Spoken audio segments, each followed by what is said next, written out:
காலத்தில் ஒரு ஏழை பெண்மணி வாழ்ந்து வந்தாள். அவளது பெயர் ரோசி. அவளது அம்மா இறந்து விட்டார். அந்த கவலையுடன் இருந்தாள்.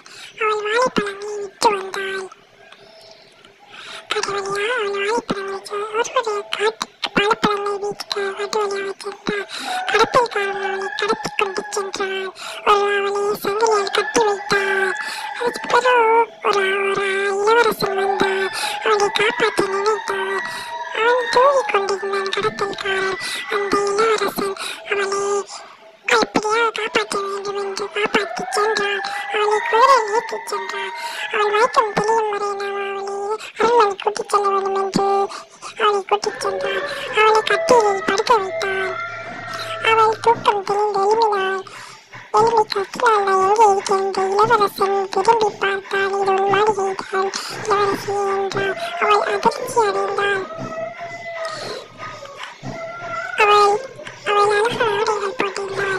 அவள் ஆடை வாங்கிக் கொண்டு ஆடையை போட்டுவிட்டாள். அவள் அந்த இளவரசன் அழகில் மயங்கினாள். அவள்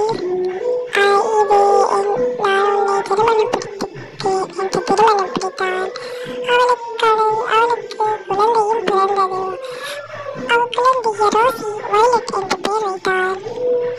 அவள் அப்பாவை பார்க்க காட்டு வழியாக சென்றான். அங்குள்ள கிராமத்து மக்களிடம் கேட்டாள், எங்க அப்பா எங்கே என்று. உன்னை காணவில்லை என்று அப்பா இறந்து விட்டார் என்றான். அதுக்கு அவள் அழுகினாள். கட்டி அழுகி நடந்து வந்தாள் வீட்டுக்கு.